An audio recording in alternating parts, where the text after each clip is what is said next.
పుట్టినరోజు వేడుకలు ఘనంగా నిర్వహించాలని నిర్ణయించినాము. ప్రపంచంలో ఆవిర్భావ దినం అన్నది ఒక్కటి ఉన్నది, ఒక్క తిరుపతి పుణ్యనగరికే. ప్రపంచంలో ఎంతో పురాతనమైనటువంటి పట్టణాలు నగరాలు ఎన్ని ఉన్నప్పటికీ ఏ నగరానికి పట్టణానికి లేని విశిష్టత పరంధాముడు వెలసినటువంటి తిరుపతికి మాత్రమే ప్రత్యేకం. 24/2/1130వ సంవత్సరం జగద్గురువులు రామానుజాచార్యుల వారి అమృత హస్తాలతో ఈ 4 మాడ వీధులకు గోవిందరాజ దేవాలయానికి శంకుస్థాపన చేసినటువంటి శుభ సందర్భం.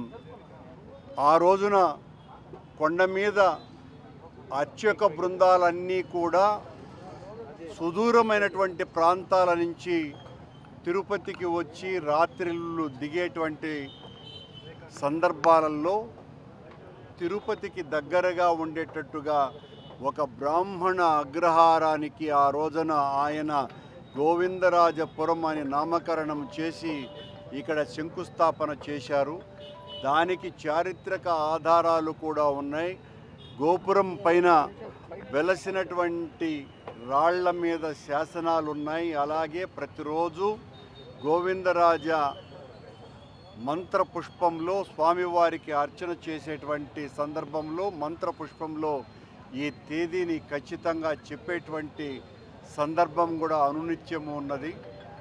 ఈ 894వ తిరుపతి నగర జన్మదినోత్సవ వేడుకల్ని ఘనంగా నిర్వహించాలని ఒకవైపున తిరుమల తిరుపతి దేవస్థానం, మరొక వైపున మున్సిపల్ కార్పొరేషన్ పుర ప్రముఖులు ముఖ్యులు అందరూ కలిసి ఆ రోజున ఈ 4 మాడ వీధులలో జరగబోయేటువంటి పవిత్ర ఊరేగింపులో పాల్గొనవలసిందిగా నేను విజ్ఞప్తి చేస్తున్నాను.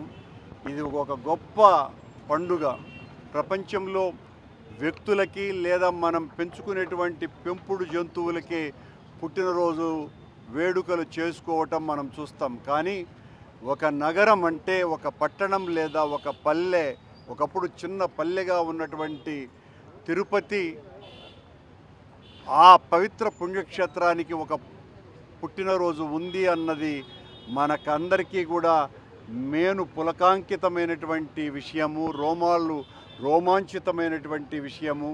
కనుక ఆ పండుగను ఘనంగా జరుపుకుందామని గత 2 సంవత్సరాలుగా దీన్ని మేము ఆవిష్కరించి ఈ పండుగను జరుపుతూ వస్తున్నాం. ప్రజలందరి సహకారంతో మరింతగా దీన్ని భావితరాల వారు ప్రపంచంలో ఏకైక నగరంగా పుట్టినరోజు వేడుకలు జరిపేటువంటి నగరంగా ఉన్న తిరుపతి ఆవిర్భావ దినోత్సవ వేడుకలను మరింత వైభవోపేతంగా ప్రతి సంవత్సరము జరగాలని అభిలషిస్తున్నాం.